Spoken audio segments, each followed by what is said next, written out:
মাংস তো আপনারা অনেকেই রান্না করেন, কিন্তু এইভাবে চিকেন পেঁয়াজ রান্না করলে খুব সুন্দর টেস্টি হবে। সম্পূর্ণ নতুন পদ্ধতিতে আমি রান্নাটা করেছি। দেখুন, চিকেন পেঁয়াজের রেসিপিটা দেখার জন্যে আপনারা এতদিন অধীর আগ্রহে অপেক্ষা করেছিলেন, আপনাদের তার জন্য ধন্যবাদ জানাই। চিকেন পেঁয়াজের রেসিপিটা কিভাবে বানিয়েছিলাম চলুন দেখে আসি। চিকেন পেঁয়াজের রেসিপিটা বানানোর জন্য কিছুটা সরিষার তেল দেব,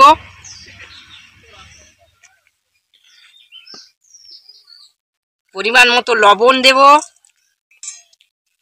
কিছুটা হলুদ গুঁড়ো দেব, কিছুটা পেস্ট করা রসুন দেব, কিছুটা আদা এবং গোলমরিচ পেস্ট করা দেব এবং দেব খানিকটা টক দই।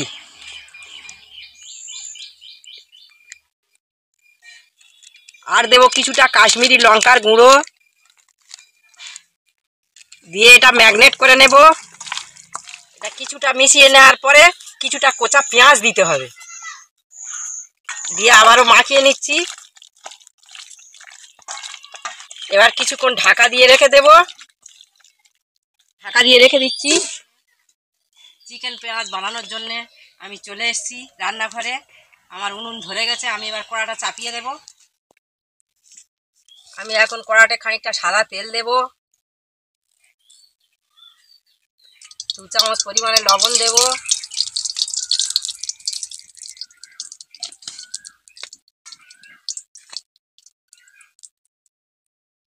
1 টেবিল চামচ হলুদ গুঁড়ো দেব,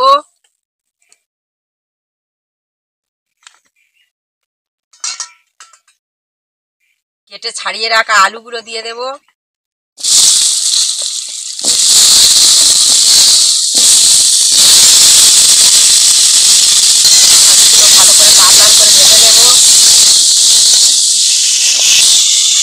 আলুটা একটুখানি ঢাকা দেব। এতে কয়েকটা পুঁই শাক ডাঁটা দেব, হালকা করে ভেজে নেব। এবার এটা আমার লাল লাল করে ভাজা হয়ে গেছে, এটা এবারে আমি ঢেলে নেব।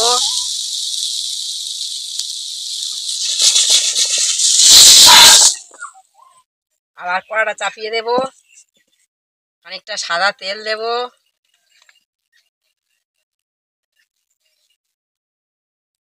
কয়েকটা তেজপাতা দেব, লঙ্কা ছেড়ে দেব, কয়েকটা গোটা রসুন দেব, কুচে রাখা পেঁয়াজ দেব, পেঁয়া করা কাঁচা লঙ্কা দেব,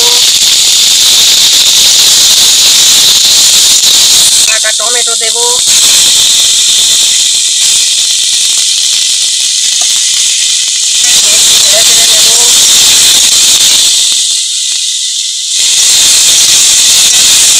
কালো জিরে ছড়িয়ে দেব, একটুখানি পাঁচফোড়ন ছড়িয়ে দেব,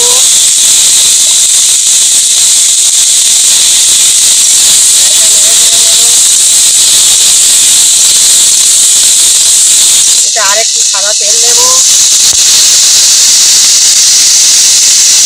এবার একটু পেস্ট করা রসুন দিয়ে দেব,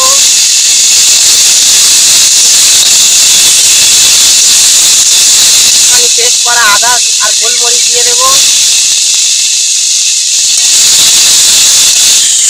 এবার দেখবো ম্যাগনেট করা চিকেনটা খুলে দেখবো কেমন হয়েছে। ম্যাগনেট করা চিকেনটা দিয়ে দেব,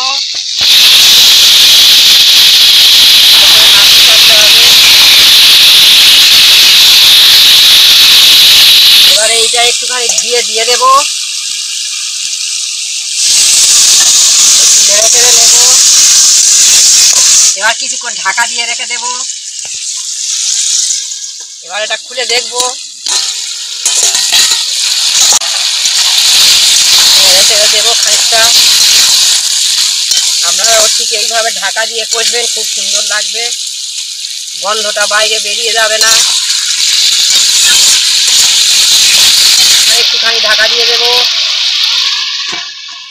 আর ঢাকাটা খুলবো। এবার এটা তেল ছেড়েছে, খুব সুন্দর সেন্টও বেরোচ্ছে।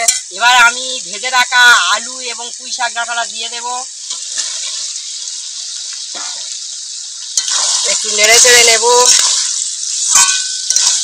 আর একটুখানি কাশ্মীরি লঙ্কা দেব।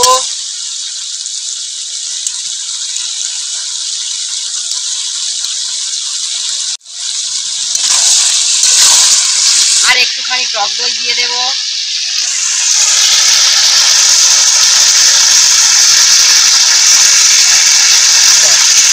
নেড়ে চেড়ে নেব। একটুখানি ধনে পাতা কুচি ছড়িয়ে দেব। খানিকটা পেস্ট করে রাখা জিরে ও গোলমরিচ।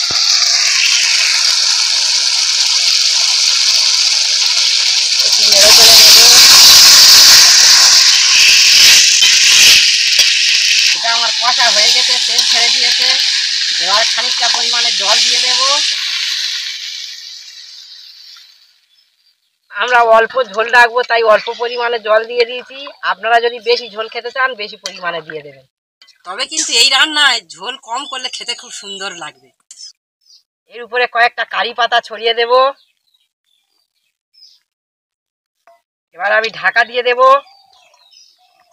খুলে দেখবো,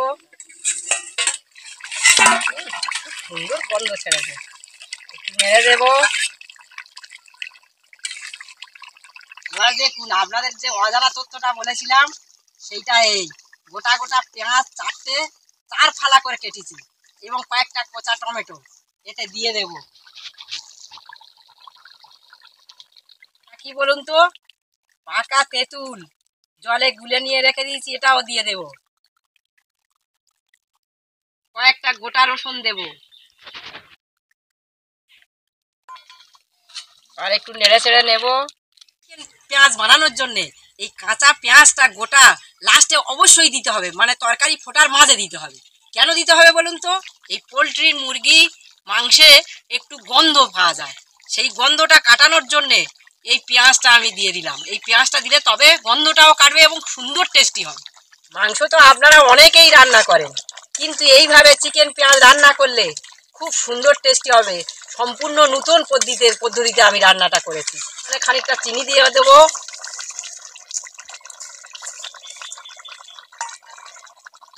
এবার নেড়ে চেড়ে নেব। এবার ঢাকা দিয়ে দেব। এবার এটা খুলে দেখব।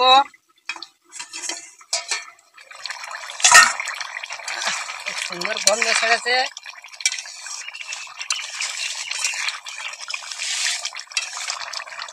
এবারে দেবো উপর থেকে কুচে রাখা কিছুটা ধনে পাতা। আর দেবো পেস্ট করা খানিকটা সাদা সরিষা। একটু নেড়ে চেড়ে নেব। দেবো এই 4 চামচের 1 চামচ ভিনিগার। একটু নেড়ে দেব। এবার দেবো পেস্ট করে রাখা গরম মশলা, গোটা গোটা গরম মশলা সব শিলনোড়ায় পেস্ট করে নিয়েছি, এটাও দিয়ে দেব।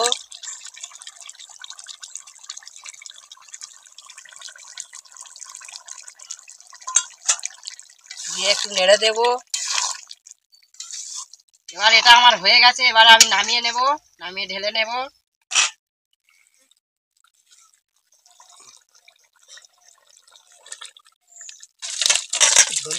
খাওয়ার যে চিকেন পেঁয়াজ রেসিপি, ওই যে পয়লা বৈশাখে যে ভিডিওটা ব্লগটা ছাড়া হয়েছে, ওদের সমস্ত খাবারের যে কেমন লেগেছে সেগুলো দেওয়া হয়েছে।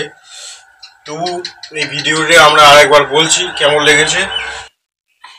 গোটা গোটা পেঁয়াজ দেখা পাচ্ছ, গোটা গোটা রসুন, খেলে উপকার। লাস্টের দিকে গিয়েছে রসুন কাঁচা খাওয়া উপকার, কিন্তু রসুনে এমন একটা রাসায়নিক আছে, কাঁচা সবসময় খাওয়া চলে না। আবার খুব ভেজে খেলেও সেটা শরীরের পক্ষে উপকার হয় না, কিন্তু এই সেদ্ধ রসুনটা খাওয়া খুব উপকার।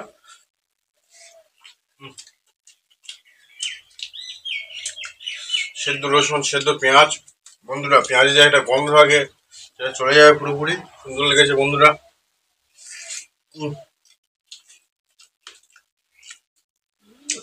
আর একটা পয়লা বৈশাখের দিনে এমনি কোনটা ফেলে কোনটা খাবো ভেবে উঠতে পারছিলাম না, কিন্তু এই রেসিপিটা খাওয়ার পর এটা সব থেকে সেরা রেসিপি বন্ধুরা। তোমরা যারা এতদিন ধরে আমাদের এই ভিডিও দেখার জন্য অপেক্ষা করছো তাদেরকে অনেক অনেক ধন্যবাদ। যাই হোক, আমরা আমাদের ভিডিওটা এই পর্যন্ত। আমাদেরকে লাইক কমেন্ট করো, শেয়ার করো আমাদের ভিডিও, সাবস্ক্রাইব করো। মা কিছু বলো। বন্ধুরা অবশ্যই অবশ্যই করে চ্যানেলটা সাবস্ক্রাইব করবে, আমাদের পাশে থাকবে, কারণ আমরা অনেক কষ্ট করে বানিয়েছি, রান্নাও করেছি অনেক কষ্ট করে। এরকম করে বানিয়ে খেয়ে দেখে নেন, তারপরে আপনারা আমাদের বলবেন, কমেন্টে জানাবেন কেমন লেগেছে।